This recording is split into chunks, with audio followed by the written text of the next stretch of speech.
갖고 있는 성경으로는 1234페이지가 되겠고요.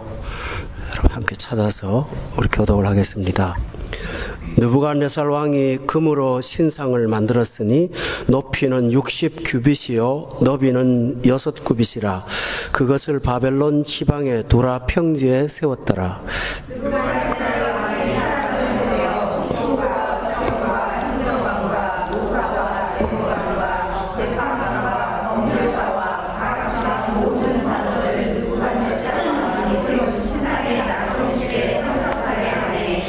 이에 총독과 수령과 행정관과 모사와 재무관과 재판관과 법률사와 각 지방 모든 관원이 느부갓네살 왕이 세운 신상의 낙성식에 참석하여 느부갓네살 왕이 세운 신상 앞에 서니라.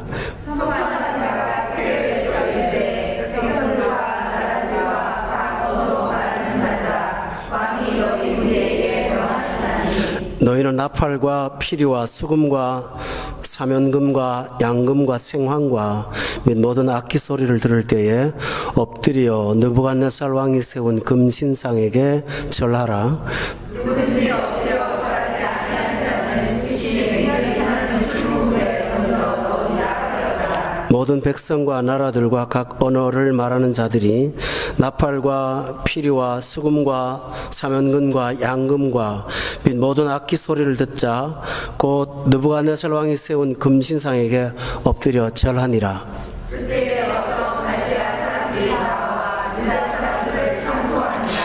그들이 느부갓네살 왕에게 이르되 왕이여 만수무강하옵소서.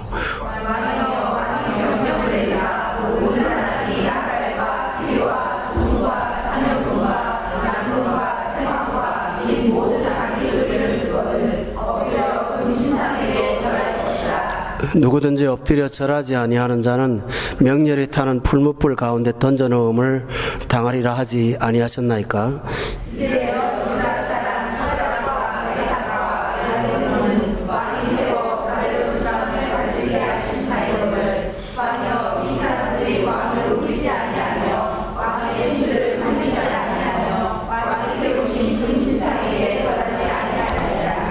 느부갓네살 왕이 노하고 분하여 사드락과 메삭과 아벳느고를 끌어오라 말하며 드디어 그 사람들을 왕의 앞으로 끌어온지라.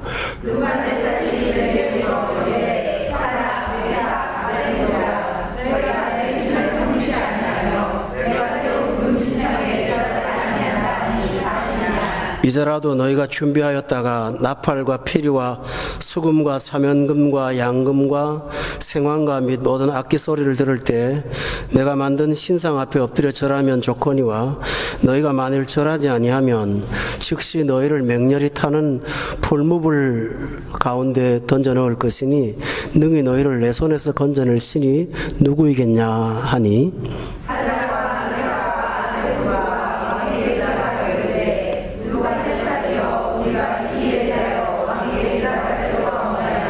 왕이여 우리가 섬기는 하나님이 계시다면 우리를 맹렬히 타는 풀무불 가운데에서 능히 건져내겠고 왕의 손에서도 건져내시리이다.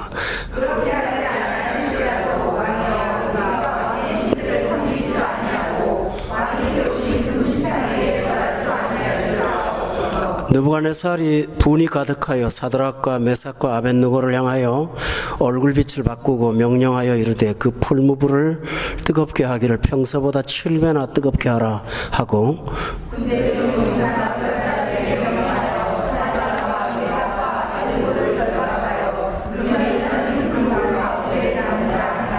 그러자 그 사람들을 겉옷과 속옷과 모자와 다른 옷을 입은 채 결박하여 명렬히 타는 풀무불 가운데에 던졌더라.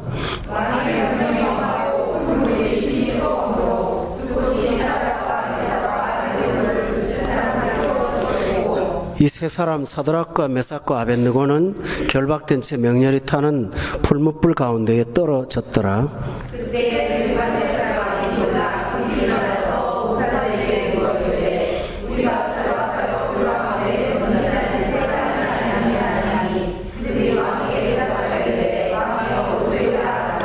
왕이 왕이 또 말하여 이르되 내가 보니 결박되지 아니한 네 사람이 불 가운데로 다니는데 상하지도 아니하였고 또 그 넷째의 모양은 신들의 아들과 같도다 하고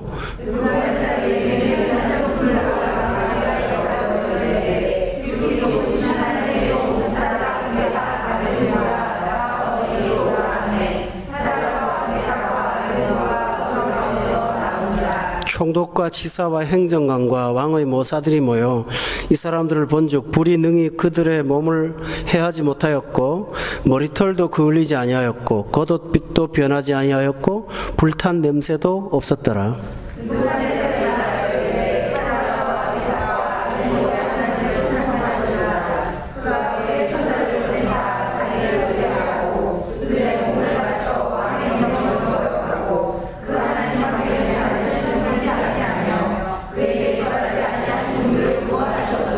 그러므로 내가 이제 조서를 내리노니 각 백성과 각 나라와 각 언어를 말하는 자가 모두 사드락과 메삭과 아벳느고의 하나님께 경솔히 말하거든 그 몸을 쪼개고 그 집을 거름토로 삼을지니 이는 이같이 사람을 구원할 다른 신이 없음이니라 하더라.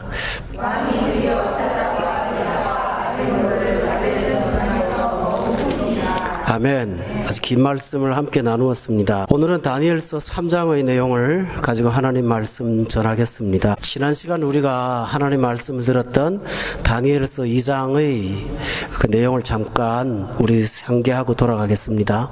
왕이 어떤 꿈을 하나 꾸었죠. 근데 그 꿈이 기괴한 꿈이었습니다.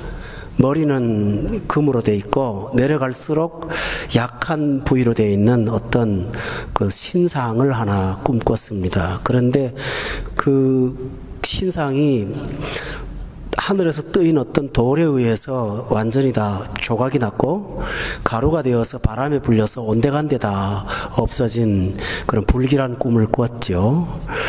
그 꿈에 대해서 해몽과 해석을 알려달라고 했는데 하나님의 사람 다니엘이 그 꿈을 해석해 주었습니다.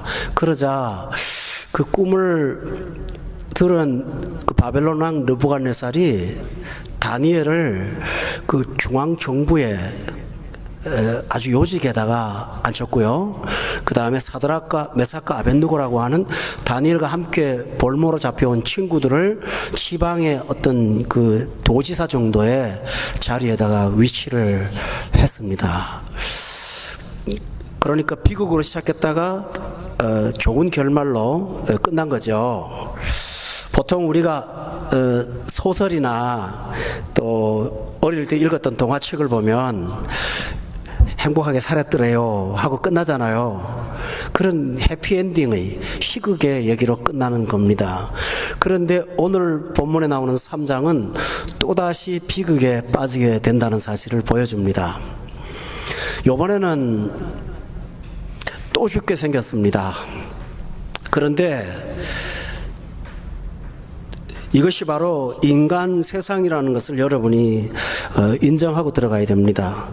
사람이 좀 안정되게 살만하면, 좀 높은 자리 올라가서 좀 괜찮을 만하면 금방 또 고난이 옵니다.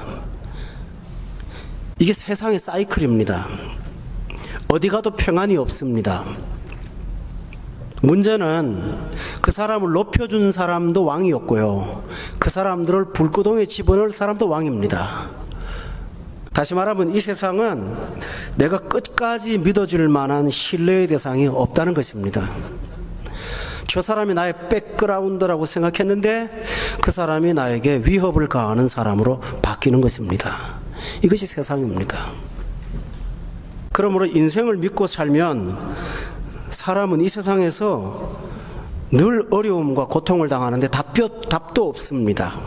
이것을 오늘 본문에서 말하고 있습니다. 또 하나 중요한 사실은 오늘 3장에 보면 고난당한 사람이 3명입니다. 사드락과 그 다음에 메삭과 아벳느고입니다. 근데 원래 이 사람들은 4사람입니다. 여기 지도자급은 다니엘이죠. 근데 다니엘은 고난에 빠졌어요. 그리고 3사람만 고난을 당합니다. 이 세상은 불공평합니다. 아무리 전쟁이 있고 기근이 있고 불황이 따라오고 구조조정이 와도요, 가는 사람은 가고 안 될 사람도 안 되고, 아무리 어려워도 사업에 대박 나는 사람이 있고, 아무리 잘 나가는 호경기에도 망하는 사람이 있고, 언제나 평균입니다. 그래서 우리가 고난을 당할 때는 참 힘들어요. 모든 사람이 다 함께 고난당하면 같이 겪을 수가 있는데, 바로 옆집에 사는 어떤 아무개는 아무런 문제가 없는데 내 가정은 이렇게 폭격을 맞은 것처럼 어려울 때가 있지 않습니까?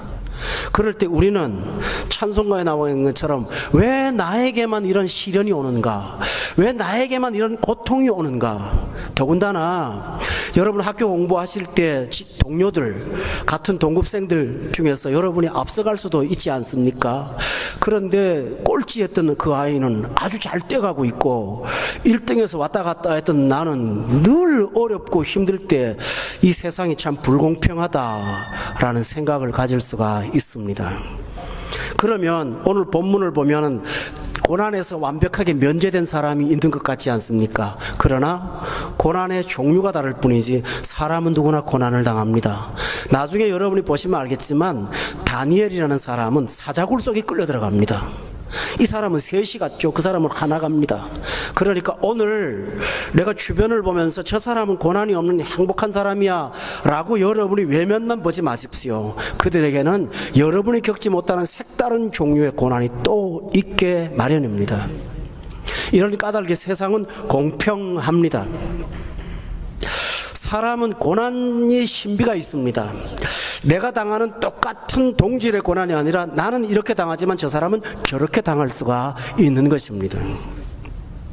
그래서 우리가 착각을 하면 고난받지 않고 행복하게 사는 사람은 구별돼 있어 라고 생각하지만 실제로 삶을 정확하게 들여다보면 고난에서 제외된 인간은 아무도 없습니다. 그렇다면 고난의 이유가 무엇입니까? 첫 번째로는 인간의 불안 때문에 고난을 만들어갑니다. 사람이 느부갓네살랑이 꿈을 꿨는데 그 금신상이 끝까지 건재하지 않고 무너졌죠. 그런데 그 금신상이 자기도 일부분이라는 사실을 들었다고요.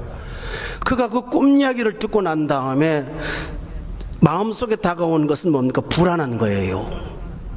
내가 가지고 있는 정복자의 그 입장, 내가 누리고 있는 영화와 권세가 영원치 않을 거라는 막연한 불안감이 그의 마음을 사로잡았습니다. 그리고 이 엄청난 영토에 어떤 매스미디어도 없는 그런 소통의 도구가 없는 세상에서 타민족을 어떻게 하면 계속 정복 상태로 다스려 나갈까?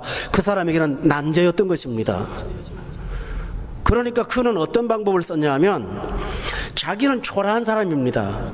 그러나 금으로 확 거대한 신상을 만들어서 두라평지라는 거대한 평지에 세웠는데 그 평지의 지형을 보면 양쪽으로 산맥이 있어서 아 하고 소리 지르면 메아리가 퍼지는 그 신비한 목소리처럼 들리는 그 동네래요. 거기다가 신상을 딱 세워놓고 말을 잘하는 아나운서 같은 신하가 아 절하시오 그러면 고대의 사람들은 그 번쩍이는 신상에 압도를 당하고 웅장한 소리에 압도를 당하면서 그가 정치적으로 그들을 통치할 수 있다라고 생각을 한 것입니다. 다시 말하면 뭐죠? 통치에 불안하니까 그 불안감을 갖고 백성들을 강제로 통치하는 것입니다. 여러분이 세상 속에 살면서 어떤 경우에 압박을 당하고 힘들 때 그 상대는 편안해서 그렇지 않습니다. 그는 여러분보다 더 약한 자입니다. 불안하고 두렵거든요. 그 불안과 두려움이 표출돼서 상대방에게 나타나고 다른 사람을 고통스럽게 하고 이웃을 괴롭히는 것으로 전이되는 것입니다. 여러분, 불안하니까 금머리 만들고 불안한 사람일수록 사방이 요란합니다. 느부갓네살 왕이 금 신상을 만드는데 낙성식을 했다고요. 낙성식을 하는데 만조백관을 다 동원시켰다고요. 그리고 오케스트라, 풀 오케스트라를 집어넣어서 모든 악기를 동원해서 그 낙성식을 거대하게 차리고 있습니다. 그러면서 그 낙성식에 조금이라도 참석하지 못하는 사람이 있을까봐 교서를 만들어 칙령을 내리고 그 자리에 참석하지 않은 사람은 풀무불에 던져넣겠다는 무서운 법령까지 만들었습니다. 사람이 불안하면, 권력이 없는 사람은 없는 대로 불안해서 우울증에 빠집니다. 그러나 권력이 있는 사람은 그 권력을 갖고 불안을 해소하는 도구로 만들기 때문에 피권력자들이나 고용주들은 그 밑에서 신음을 하게끔 되어 있는 것입니다. 독재하는 정치일수록 그 정치인은 언제나 마음속에 불안감과 열등감과 자신 없음을 갖고 있다는 사실을 아십니까? 그래서 이 세상에 사람들이 불안을 해소할 수 있는 어떤 대안이 없다면 이 세상은 고난이 계속 끊이지 않을 것입니다. 계속 존재합니다. 또 하나 있습니다. 고난의 이유는 생존 경쟁의 문제입니다. 여러분, 이 사드락과 메삭과 아벤누고가 2장에 보면 그 바벨론 각도를 다스리는 지방 장관이 됐습니다. 근데 이 세상의 구조가 피라미드 구조 아닙니까? 올라가면 올라갈수록 점점 더 희소 가치가 생기는 거예요. 100명이 출발하지만 정상에 올라가는 사람은 딱 한둘밖에 없지 않습니까? 이런 피라미드 구조에서 살아남기 위해서는 어차피 생존 경쟁을 할 수밖에 없는 세상의 구도라고요. 그리고 오늘날 현대 기업들은 그런 사람들의 정신세계를 악용해서 생존 경쟁의 체제를 만들어 놓고 낙오하지 않도록 그런 피곤함으로 인해 가지고 그 사람들한테 노동력, 생산성을 끄잡아내고 있는 것입니다. 자원에서 만드는 것이 아니라 그런 어떤 구조 속에서 신음하게 만드니까 오늘 현대인들이 고대 사람보다 더 고통스러운 거예요. 많은 분들이 그래요. 밥을 못 먹어, 텔레비를 못 봐, 차가 없어, 비행기를 안 타, 뭐가 힘들어가지고 그렇게 못 살겠다 하느냐. 여러분들이 부모님한테 고통을 호소해 보세요. 그 말합니다. 그러나 부모님들은 경쟁하지 않았습니다. 농사 지어 나가서 먹고 살면 되는 거예요. 흉년 들 때는 김씨도 흉년 들고 박씨도 흉년 들지 김씨만 흉년 들고 뺄씨는 빼집니까? 그러지 않거든요. 그러나 생존 경쟁의 체제에서 사는 우리들의 모습을 연로하신 부모님들은 이해하지 못합니다. 그러나 그 정신적인 고통은 비가 안 와서 땅바닥이 바짝바짝 말라타가지고 콩나무 떼가리가 죽는 그런 상황의 불안하고는 종류가 다른 거예요. 콩나무 대가리가 죽어서 비가 안 와가지고 마르면요, 김씨네가 농사를 짓는 기술이 없다고 누가 말합니까? 흉년 들었는데요. 그러나 이 사회는 도태되면 어떡합니까? 사람을 완전히 루저로 만들어버려요. 하루아침에. 문제가 바로 그거예요. 오늘 여기서 실패한 것이 내 캐리어가 돼서 다음 커넥션이 안 된다고요. 그런 정신적인 피로감이 우리에게 몰라칠 때는 정말 약물로도 안 되는 아픔들이 현대사회는 분명히 있습니다. 맞습니까?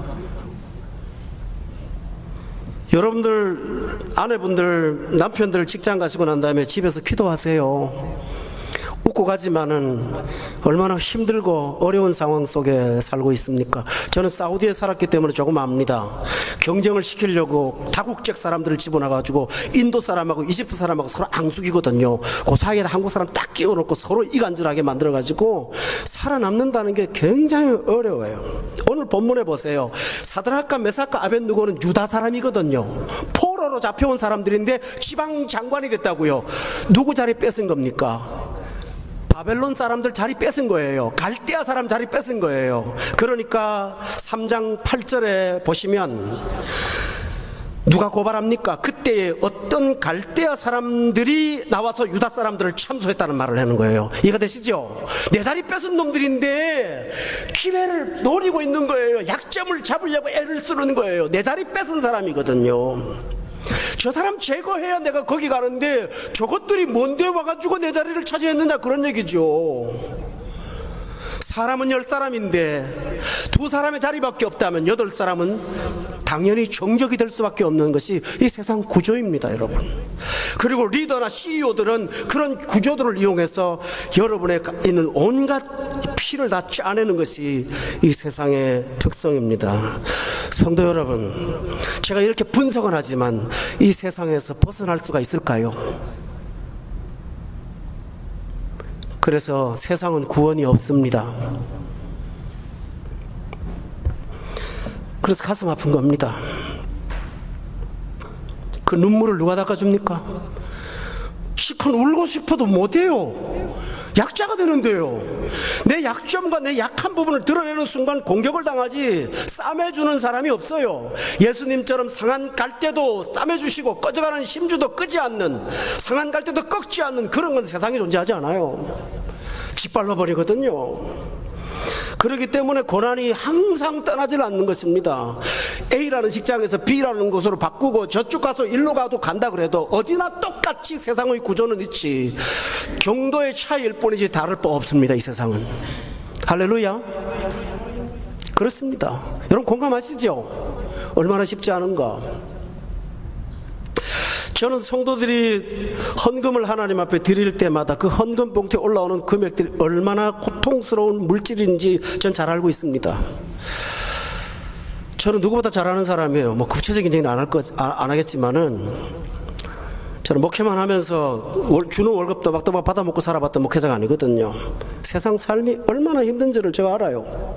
정말 뼈저리게 알아요. 여러분이 가지고 있는 조그마한 물질들은 눈물의 대가들일 것입니다. 그리고 또 하나 있습니다. 외국에 사는 우리는 오늘 유다 사람하고 똑같습니다. 바벨론에 끌려갔잖아요. 그 사람들은 마이너리티입니다. 소수라고요. 소수가 다수가 차지할 그 자리에 앉아있는 것이 얼마나 어렵고 힘듭니까? 그러므로 이 세상은 고난이 있을 수밖에 없다는 사실을 여러분이 기정사실화 시키시기 바랍니다. 왜냐하면 나 같은 사람은 고난 안 당해, 내가 왜 이렇게 어렵게 살아야 되나, 여러분 부정하지 마십시오. 여러분이 가지고 있는 최대의 능력조차도 이 고난의 구조를 벗어날 수 있는 힘은 없습니다. 또 하나 있습니다. 고난의 이유가, 제일 큰 이유가 뭐냐면 모든 사람이 자아가 왕이라는 사실입니다. 성경은 이것을 원죄라고 합니다. 내가 중심인 거예요. 영화가 아무리 모든 사람이 재밌다 그래도 내가 재미없으면 그 영화 재미없는 거고요. 모든 사람이 저 사람 똑똑하다 그래도 내가 바보 같다면 난 그 사람 바보인 거예요. 우리는 이런 자기 기준을 갖고 살고 있어요. 여러분, 느부갓네살 왕한테 다니엘이 꿈 해몽을 할 때 그 해몽이 좋았나요? 당신 나라 망한다는 꿈이잖아요. 그 기분 나빠야 되는 거 아닙니까? 근데요, 기분 하나도 안 나빠하고 다니엘을 상 주면서 높였죠. 왜 그런지 압니까? 설교할 때도 맞아요. 똑같아요. 세상 돌아가는 얘기하면 여러분 상처 안 받거든. 남 얘기처럼 들려요.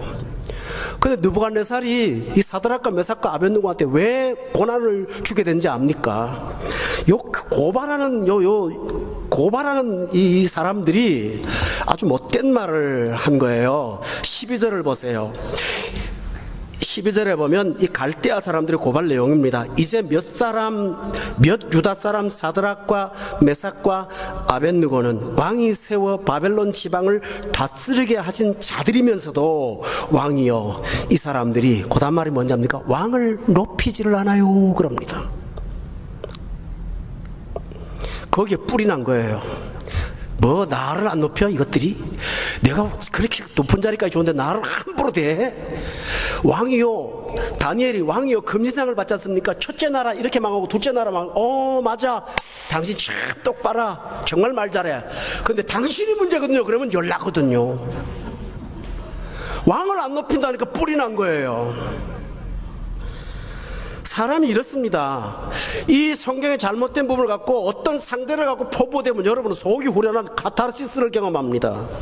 근데 내 문제로 들어오면 카타르시스가 아니라 완전 열받습니다. 조 목사가 왜 내 얘기를 강단에서 하는 거야? 왜 숨은 얘기를 왜 하는 거야? 열나요 우리가. 우리 인간 모두에게 다 있습니다. 세상의 구조를 말하면 괜찮은데 자아를 건드리면 가만히 있지를 못해요. 오늘 이 느부갓네살 왕의 바로 문제가 그거죠. 모두가 다 자아가 왕이지 않습니까? 그래서 이 세상에서 가장 힘든 게 돈 좀 있다가 없는 것도 견딜만 하고요. 다른 문제도 견딜만 한데요. 내 자아가 무참히 짓밟히면 제일 고통스러워요. 자살은 미안합니다. 이 자살 얘기를 했어. 자살을 하는 통계를 제가 봤는데요. 공부하지 못하고 못 배우고 돈 없는 사람들은 거의 안 합니다. 먹고 살기 바쁜데 그 자살은 사치스러운 생각이 되는 거예요. 존경받았고요. 모범생 인정받았고요. 사람들한테 그래도 괜찮은 사람으로 받았던 어느 날 이 자아가 무너질 때 그때가 제일 위험합니다. 성도 여러분. 이해가 되세요? 제가 한국에서 어려운 생활할 때, 개척교회를 할 때 노가다를 좀 했죠. 좀 한 게 아니라 상당히 오래 했습니다. 제일 힘든 날이 한 날 있었어요. 언젠지 압니까? 우리 집사람한테도 차마 말을 못했는데 엘리베이터에서 내가 담임했던 아이를 만났을 때 아줌마로. 근데 나를 빤히 쳐다보다 날 모르더라고요. 뒤범벅을 해갖고 있는 나를 보면 알겠습니까? 그 넘어가긴 했지만 그날 집에 와서 내가 이게 뭐 하는 거야? 그렇게 되더라고요, 사람이요. 이게 인간입니다. 목사도 똑같더라고요. 다른 게 하나도 없어요. 죽고 싶더라고요. 내 제자한테 이렇게 모습 보이기 싫었거든요. 저희 집사람하고 일을 했어요. 하는데요. 빨리 좀 나가달래요. 아저씨, 아줌마. 이제 거기는 아저씨, 아줌마잖아요. 왜요? 그랬더니 우리 목사님 신방 온대요. 빨리 나가달래요. 우리 목사 예배 드렸는데 빨리 좀 끝내고 나갈 수 없어요. 쫓겨나세요. 그래가지고 그 목사님 오시는 바람에 그 사람이 나를 모르잖아요. 그러니까 당연한 말이에요. 그런데 자존심 상하더라고요. 와, 벌어먹고 사는 것보다 더 힘든 게 그거라는 걸 내가 알았습니다. 물론 저는 순식간에 지나갔지만 그래도 믿음으로 산다는 제가 이렇다면 여러분 어떻겠습니까? 여러분의 인생의 가장 큰 위기는 돈 떨어질 때가 아닙니다. 자아가 무너질 때입니다. 왕을 높이지 않는다는 어떤 사람의 고소에 의해서 열받는 겁니다. 그런데 여러분만 그러겠습니까? 세상 사람들이 그러고 있습니다. 그러니까 이런 속에 살면서 여러분의 대안이 없고 구원의 어떤 방책이 없다면 스스로가 어떻게 살 수가 있겠습니까? 저는 술 먹고 사시는 분들 이해합니다. 구원이 없는데 미식이라도 해야 될 거 아니에요. 또 하나 중요한 사실은 여섯 번째로 고난의 이유가 있습니다. 불신입니다. 불신입니다. 여러분, 지난 시간 우리는 느부갓네살이 하나님을 높여드리고 하나님을 대단한 분으로 알고 그런 거 기억납니까? 기억나죠? 그러면 우리 꼴딱 속습니다. 왠지 압니까? 와, 느부갓네살이 예수 믿었네? 아닙니다. 여러분, 종교적이면서 예수 못 믿는 안 믿는 사람이 있고요. 예수 없으면서도 충분히 영성이 있는 사람이 있습니다. 이 사람이 바로 느부갓네살입니다. 2장을 한번 보겠습니다. 그 사실을 한번 살펴볼까요? 2장의 끝에 47절에 보세요. 왕이 대답하여 다니엘에게 2장 47절이죠. 이르되 그가 하나님을 말합니다. 그런데 뭐라고 한지 압니까? 뭐가 나도 한지 알겠죠? 너희 하나님이래요. 성경은 분명히 하나님은 모든 이의 하나님이라고 해요. 맞죠? 하나님이 창조주니까요. 근데 너희 하나님 또 하나 있어요. 모든 신들의 신이요. 신이 많아요. 그 중에 한 분이라고 말해요. 다신론을 갖고 있어요. 어떻게 보면 하나님 인정하는 것 같죠? 그러나 진짜 하나님을 아나요? 몰라요. 이게 바로 불신이에요. 이해가 되세요? 기독교인들 가운데 불신자 많아요. 교회 와서 요즘 성도들은요, 교회 와서 느끼려고 그래요. 목사가 막 강의하잖아요. 힘들어 죽으려고 그래요. 제가 교리 강의하잖아요. 그날 막 몸이 막 베베 틀어져 힘들어. 나 이해합니다. 나 얼마든지. 오늘 뭔 소리 하는 거야? 좀 은혜 받으려고 왔더니 뭔 소리를 그렇게 논리적으로 해야 되는지 힘들거든요. 쉽게 말하면 도구말을 거부합니다. 교리를 거부합니다. 다시 말하면 하나님이 누구냐 하는 하나님에 대한 본질, 존재의 본질에 대한 지식을 무시하고 I feel, 내가 느끼고 싶어. 내가 I know 하는 게 아니라 I want to feel, 난 느끼고 싶어. 과거에는 아는 것이 지식이라고 그랬지만 지금은 느끼는 것이 좋다고 합니다. 느부갓네살이 꿈을 가르쳐주는 다니엘의 소리를 듣고 막 느꼈어요. 감동받았어요. 이야, 정말 니네 하나님은 은밀한 걸 가르쳐주는 하나님이구나. 막 정말 감탄하고 좋아하고 그러잖아요. 아, 쪽집게 하나님이다. 막 그러고 있는 거예요. 그런데 문제가 뭡니까? 너희 하나님이고 신들 중에 신이고 유일의 신이 아니고 하나님만의 신이 아니고 내 하나님이 아니고 너희 하나님. 문제가 뭡니까? 이 불신이 평상시에는 아무런 문제가 없습니다. 그러나 위기를 만나면 내가 절대 신을 인정하지 않았기에 내 문제를 절대적으로 해결할 사람이 있나요, 없나요? 구원이 없습니다. 이해가 되시죠? 갈 데가 없는 거예요. 이게 오늘 현대인들의 허구입니다, 여러분. 또 하나 있습니다. 이 느부갓네살은 너희 하나님이라 그럼 그 사람은 뭡니까? 여기 보세요. 3장 14절 한번 보세요.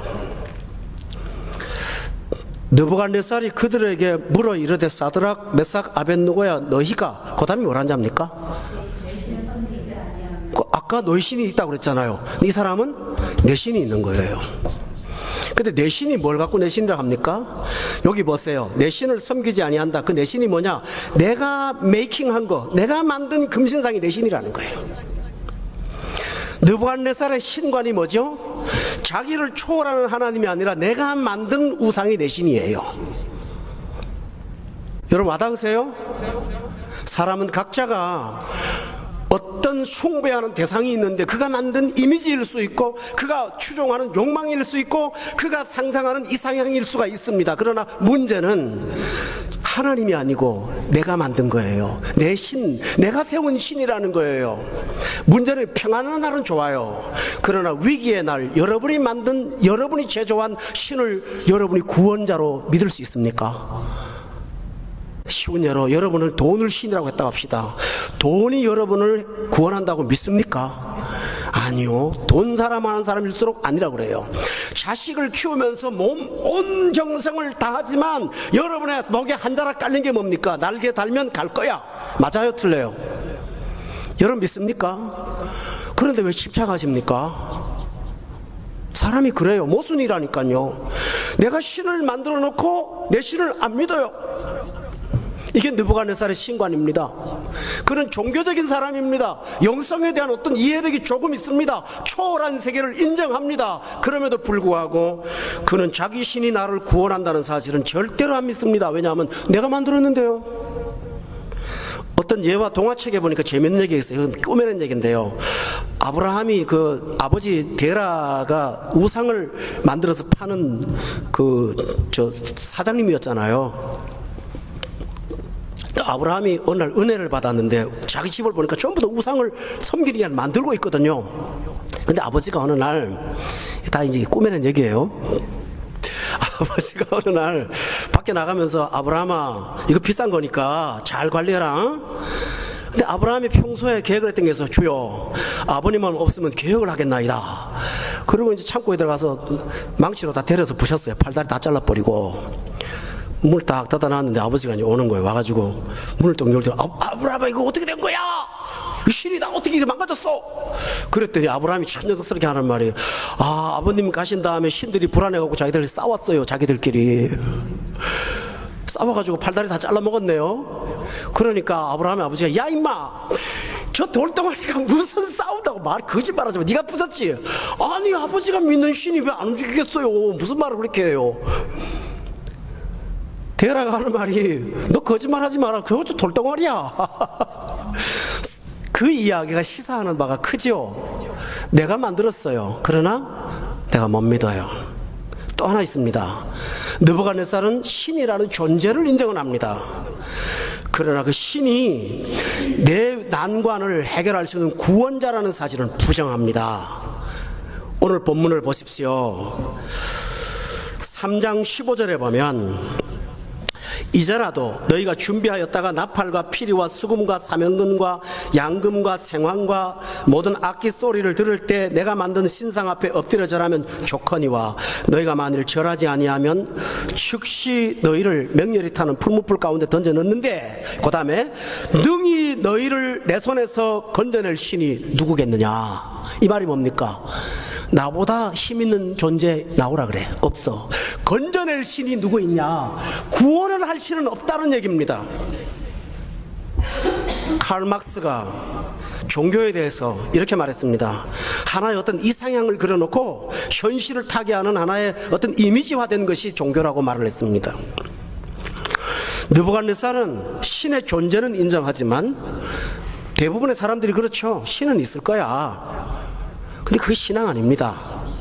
그건 일반관입니다. 신의 존재는 인정하지만 저 하나님이 오늘 이 상황에 있는 나를 구원하실 거라는 사실을 믿습니까? 그러니까 뭐죠?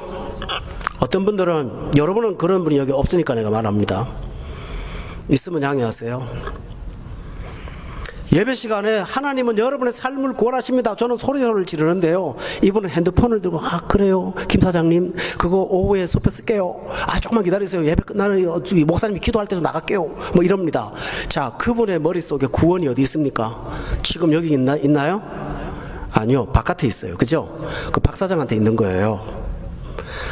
하나님의 존재를 부정하지 않아요. 그러나 구원의 하나님을 못 믿어요. 많은 분들이 그렇게 믿어요. 예수님은 사랑을 실천하셨잖아. 약한 자를 도왔잖아. 착하게 살았잖아. 그분은 우리에게 반면교사야. 그러나 그분이 내 인생을 해결할 수 있어? 구원이 가능해? 그 말은 믿지 않아요. 예수는 인정하지만 예수님을 구원자로 믿지 않는다는 사실이에요. 이해가 되시죠? 기독교의 핵심이 뭡니까? 예수를 구원자로 믿는 것이 참 믿음이죠. 주님이 나를 건져낸다는 걸 믿으십니까? 이게 진짜예요. 여러분이 한 단계 다가오십시오. 신의 존재를 인정하는 것으로 여러분이 종교인으로 생각하지 마세요. 다가와서 주께서 나의 길이요 생명이요 빛이요 해결사요 떡이요 생수요, 그런 사실을 여러분이 믿으셔야 됩니다. 그게 바로 진짜 믿음입니다. 느부갓네살에게 그 결정적인 요소가 결여되어 있습니다. 내 종교성, 내가 갖고 있는 어떤 초월한 것을 사모하는 어떤 본향에 대한 그리움, 막연한 것에 대한 것은 있지만은, 그러나 하나님이 내 실제의 삶에서 나를 건져낼 수 있는 사람이라는 걸, 분이라는 걸 믿지 않는 그 불신에서, 그 불신을 하니까 사람을 괴롭히는 거예요. 세워놓고 죽인다고 그러고, 그렇죠? 말 안 들으면 죽인다고 그러고, 이렇게 되는 것입니다. 성도 여러분, 여러분이 인간관계에서 힘들고 어려움 당하니까 그 본래의 문제가 어디냐 하면은 그가 자기를 신으로 여기기 때문이라는 사실입니다.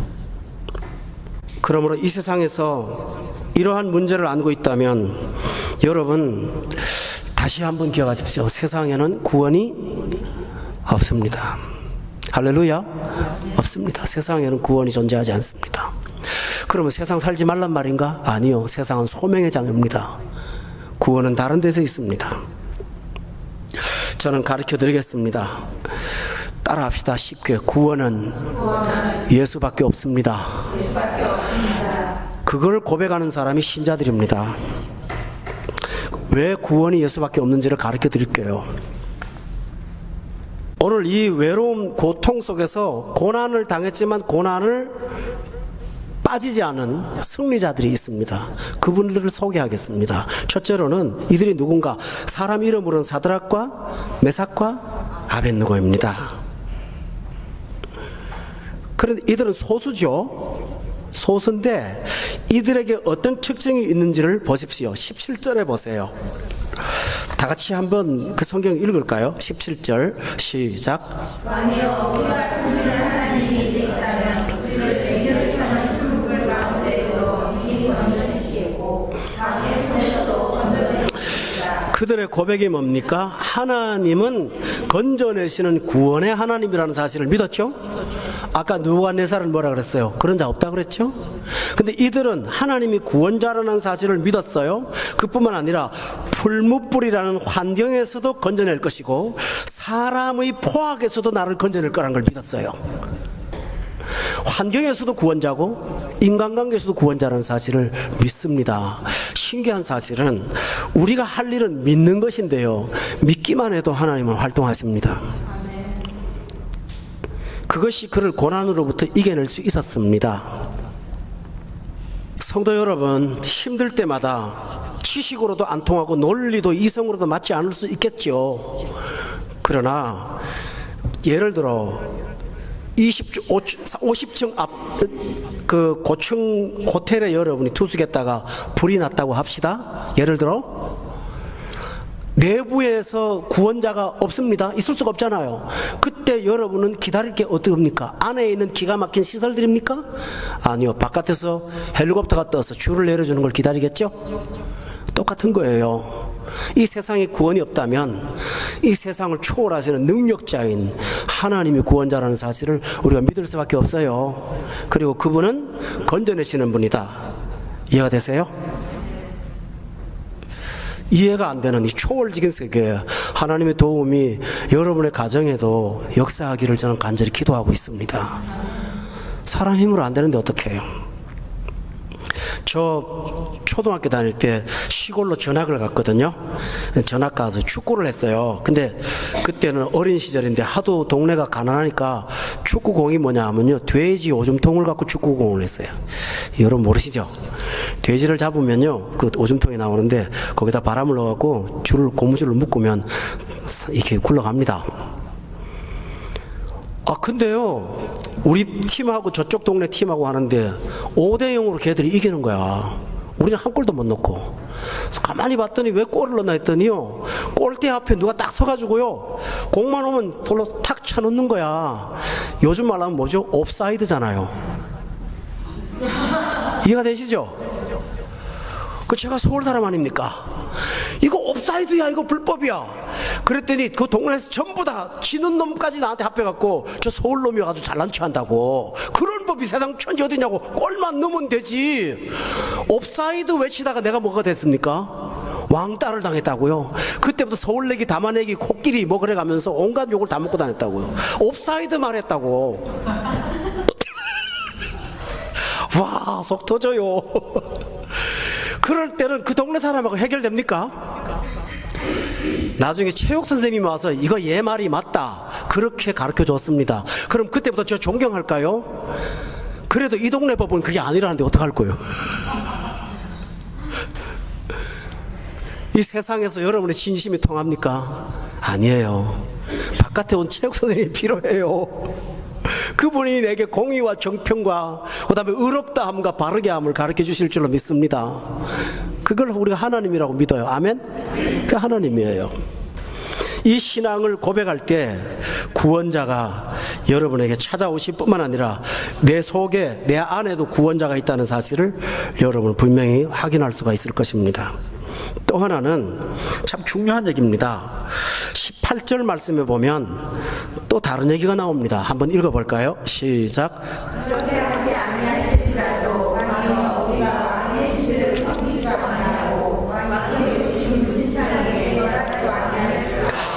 여기 아주 위대하고 유명한 구절이 나옵니다. 그리 아니하실지라도. 들어보신 적 있죠? 그렇게 하지 않아도, 하나님이 나를 구원하지 않아도 나는 그 일은 안 할 거라는 거예요. 대단한 믿음이거든요. 우리가 신앙생활 하다가 가끔 낙오되는 분들을 보면요, 하나님은 건져내실 거라는 사실을 믿어요. 근데 안 되거든요. 그러면 스톱을 해요. 근데 그 다음 단계가 있어요. 그리 아니하실지라도. 왜 그 믿음이 있는지 압니까? 그러면 하나님이 나를 끝까지 망하게 하실까요? 그거 아닙니다. 내가 보지 못하는 새로운 세계를 향한 길이기도 하고요. 이해가 되시죠? 지금 이 고난은 내 앞길에 어떤 것들을 위한 하나님의 과정이라는 사실을 믿습니까? 그렇기 때문에 그리 아니하실지라도 그러는 거예요. 서로 내가 이렇게 가다가 어려움을 당할지라도, 이걸로 끝난다고 할지라도 이것이 하나님이 기뻐하는 방법이고 나를 향하신 계획이라면 나는 받아들일 거야. 이거 대단한 믿음이죠. 거기에 자유가 있습니다. 내게 주신 분깃이 이거야, 여러분 믿으세요? 그러면 자유가 있습니다. 행복이 있습니다. 왜 이렇게 고백할 수밖에 없을까요? 우리의 계획이 여러분이 생각하는 목표가 최상이라고 여러분 확신하십니까? 여러분이 세운 계획이 최상의 것이라고 여러분이 진짜 확신할 수 있습니까? 내 인생의 마지막까지 가장 가치 있는 일이라고 여러분이 자신 있게 말할 수 있습니까? 아무도 못해요. 사람은 오늘이 최선인지 저것이 최상인지 결정 못합니다. 최상과 최선은 누가 압니까? 하나님만이 아십니다.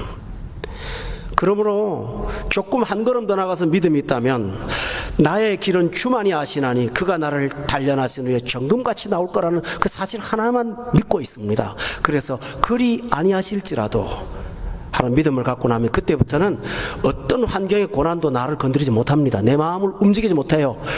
마틴 루터가 그런 말 했거든. 종교개혁자가 내 머리에 까마귀가 수천 마리가 왔다 갔다 할 수는 있어. 그렇지만 내 머리에 앉게는 내가 못할 알 수 있다고. 많은 어려움과 고난이 엄습하고 있지만 내가 그걸 수용하지 않으면 내 영혼을 건드릴 수가 없다는 루터의 고백을 여러분의 것으로 삼기를 바랍니다. 또 하나 있습니다. 16절에 보면 사드락과 메삭과 아벳느고가 왕에게 대답합니다. 이르되 느부갓네살이여, 우리가 이 일에 대하여 왕에게 뭐 한다고 그랬죠? 대답할 필요가 없습니다. 다시 말하면 뭡니까? 살 기회를 주면서 한번 기회 줄게, 엎드려 절만해라, 살려줄게. 그때 이 세 사람은 나 대답할 필요 없습니다. 이게 무슨 말일까요? 갈등이 없다는 겁니다. 갈등이 없어요. 우리가 신앙생활을 하시면서 많은 분들이요, 뻔하고 당연한 하나님의 명령을 놓고 갈등을 일으켜요. 주일날 교회 나오는 거 당연하잖아요. 근데 갈등이 일어나요.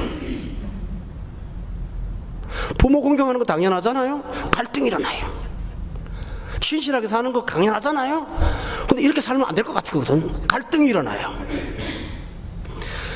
거기서 힘든 거예요. 여러분이 갈등을 고난을 만드는 거예요. 이해가 되시죠? 우리가 단순하면 복잡하지 않아요. 이거 당연한 거라고 생각하면 무슨 복잡한 문제가 있습니까? 그렇지 않을까요? 대답할 필요가 없습니다. 거기서 나 고민할 필요가 없거든요. 그럴 시간이 없습니다. 그는 그렇게 고백한 것입니다. 아타나시우스라고 하는 이집트의 교부가 있었습니다. 지금부터 상당히 오래된 일인데, 하나님이 성부, 성자, 성령으로 있다는 소리를 그 사람이 주장했습니다. 성경이잖아요. 그런데 그 당시 사람들은 하나님을 삼위일체로 말하는 것은 거짓말이다 하고 전부 다 반기를 들었습니다. 그래서 종교재판이 일어났습니다.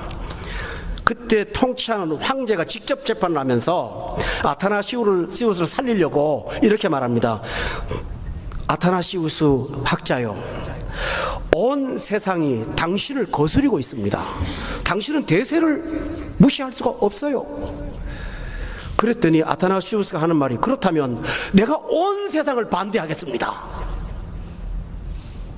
대답할 말이 없다는 것이죠. 얼마 전에 루마니아에서 추방당한 요셉 짠이라고 하는 목사님 한 분 있는데, 요셉 손입니다. 근데 이 사람이 공산주의 사람들이 죽인다고 하니까 이렇게 말했습니다. 당신들의 무기는 나 죽이는 거고 내 무기는 죽는 거예요. 내가 죽으면 위대한 신앙의 정체성이 무엇인지를 우리 국민들이 확인할 수 있을 것이고 경건한 자들이 더 많아질 것입니다. 죽이세요. 못 죽였대요. 가시라고 그랬대요. 그냥 가시라고 집에. 아우슈비츠 수용소 아시죠? 그 수용소에서 살아남은 유명한 정신과 의사가 있습니다. 닥터 프랭클이라는 의사인데 아주 유명한 의사입니다. 근데 이 의사가 아침마다 줄을 딱 서가지고 가스실에 들어갈 사람들을 하나하나 골라내는 거예요. 근데 골라낼 때 그냥 무작위로 너 하고 찍어 나가는 거예요. 근데 이 사람이 가만 보니까요, 불안에 떨고 공포에 떠는 사람을 잡아가더라는 것이죠. 그래서 유리 조각을 어디 하나 구해갖고 그 억센 그 유리 조각을 갖고 아침마다 면도를 했답니다. 새파랗게는 못하지만 면도를 해서 까실까실하게 딱 써갖고요, 너 할 때 보면 무섭거든, 시퍼런 게. 그래 지나갔대요. 면도에 살았대요. 이것처럼 불안이 엄습해 오더라도 거기에 굴복하지 않으면 이길 수가 있는데, 그건 내 정신력 갖고는 안 되잖아요. 하나님이 살아계신다. 나는 원칙이 그거니까 나 안 따라갈 거야. 그렇게 말할 때 그는 고난을 이길 수가 있었습니다. 성도 여러분, 참 재미있는 결론을 내리고 마칠게요. 그들이 구원받았습니다. 풀무불 속에 들어갔습니다. 용광로 속에 들어갔습니다. 사람이 들어가면 죽잖아요. 근데 안 죽어요. 왕이 하도 이상해갖고 그 용광로 밖에서 쳐다보고 있습니다. 그랬더니 그 들어간 사람들은 모르는데 왕이 발견한 게 있어요. 여기 본문에 보세요. 여기 보면 몇 절이냐 하면 25절입니다. 다 같이 한번 읽어보세요. 25절 시작.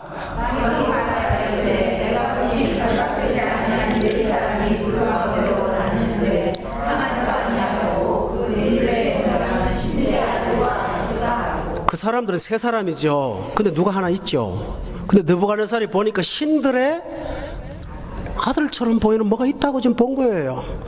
신약 성경은 이것을 예수라고 말합니다. 여기서 중요한 사실입니다. 불 가운데 안 들어가게도 하실 수 있는 분이 하나님이시죠. 들어갔다가도 끄잡아낼 수도 있는 것도 하나님이죠. 그런데 꺼내지도 않고 안 들어가기도 하시지만 속에 들어갔는데 그 속에 동행하는 게 하나님이세요. 불 밖의 구원이 아니라 불 속의 구원이 있어요. 이것은 매우 중요한 사실입니다. 우리가 이 세상을 살 때 아까 6가지 이 세상이 고난이 있을 수밖에 없는 필수적인 요인들을 살펴봤잖아요. 피할 길 없어요. 한국 살다가 힘들어서 미국 가면 고난이 없을까요? 있어요. 미국 가서 살다 독일 가서 살면 없을까요? 있어요. 어디든지 다 있어요. 그러니까 오늘날 이 세상이 현실적이라면 내가 고난이 없는 자리로 도피하는 것은 불가능해요. 인간이 죄인인 이상. 그렇다면 하나님의 최선의 구원 방법은 뭡니까? 그 고난 가운데 함께 하시는 거예요. 그 속에 갇혀 계신 거예요. 그 고난의 불이 있는데 안 타게 만드시는 거예요. 안 타요. 타지 않아요. 지금 보세요. 여러분 전체를 보세요. 갔다가 뭐 그런 세워놓고 절하고 음악 부르고 죽인다 그러고 협박하고 고소하고 공갈하고 온갖 공격들이 다 오잖아요. 그러나 정신적으로는 힘들었을지 모르지만 머리털 하나도 다친 게 있나요? 없어요. 고난의 실체가 바로 이거예요. 실제로 여러분을 죽이지 못해요. 여러분의 생명을 뺏어가지 못하고요. 여러분의 지위를 건드리지 못해요. 믿음 있는 사람은 엄습하는 거예요. 건드려 보는 거예요. 그러나 못합니다. 왜 그런지 압니까? 그 불 가운데 여호와 하나님이 그 계세요. 그러니까 냄새도 안 난다고 그랬어요. 냄새도. 털 냄새도 안 난다고요. 우리는 현실을 보면 너무 힘들고 어렵지만 그러나 신기한 것은 내가 믿음 안에 살면 어떤 영역 속에 절대 들어오지 못하고 지나놓고 보면 아무것도 손해본 게 없어요. 맞습니까? 아닙니까? 그런 생각 많죠? 불 안에 떨었는데 돌아놓고 보면 아무것도 없어요. 내가 왜 그러는지요? 괜히 겁만 먹었던 거예요. 전에 강릉에서 비행기가 납치를 당해서 북한으로 끌려간 적이 있습니다. 근데 다른 나라에서 그런 유사한 일이 벌어졌습니다. 비행기를 하이제킹 해갖고 이 테러범들이 탔죠.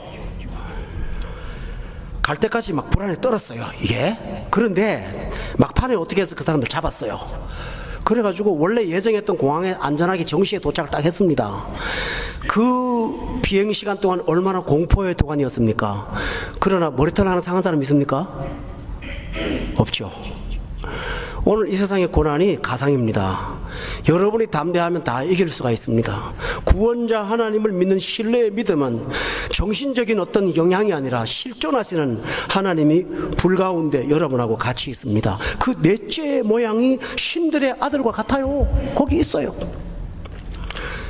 그 신기한 사실은 고난이 끝나고 나니까 더 놀라운 사실이 있습니다. 고난이 끝나고 나니까 그렇게 괴롭혔던 느부갓네살 왕이 무릎을 꿇어요. 무릎을 꿇죠. 그리고 죽인다고 하는 조서를 바꿔갖고 이제는 하나님을 안 섬기면 죽이겠다. 거꾸로 조서를 또 바꿔놔요. 이 변덕 되게 많은 사람이죠.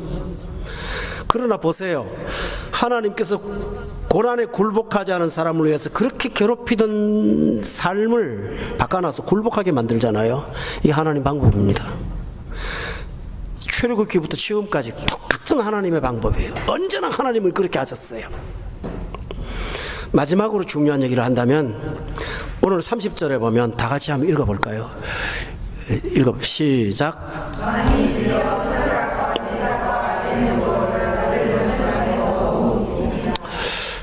처음에는 뭐죠? 그냥 갖다 세웠죠. 그러나 나중에는 어떻게 됐어요? 더욱 높였잖아요.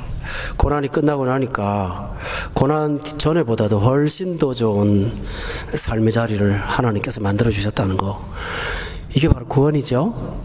네, 제가 다니엘서를 왜 강의하려고 했던지 시편을 강의하려고 하다가 시편이 150편이에요. 그럼 3년을 해야 되잖아요. 시편 반하다가 여러분 다 가시면 어떡하라고. 하다 고민하다가 놔두고 다른 성경을 찾았는데 구약에서 제일 어려운 성경이 다니엘입니다. 갈수록 이제 점점 어려워지거든요. 근데 하나도 안 어려워요. 쉬워요. 근데 여러분이 읽을 때는 이게 뭔 소리인지 왔다 갔다 합니다. 그런데 이 다니엘서에 제 마음이 꽂혀서 계속 이 본문만 쳐다보면서 이거 설교해야겠다 하고 난생 처음 전 다니엘 설교합니다. 어쩌다 한두 번 본문을 하긴 했지만 이렇게 강해를 처음 하는데 여러분 물어봅니다. 소감이 어떠세요? 말씀 어렵지 않죠? 너무 실제적으로 우리 삶을 위로하죠? 하나님이 이 메시지를 여러분 중에 준비했다고 난 믿습니다. 여러분의 가정에 제가 모르는 아픔들이 있을 수가 있겠죠.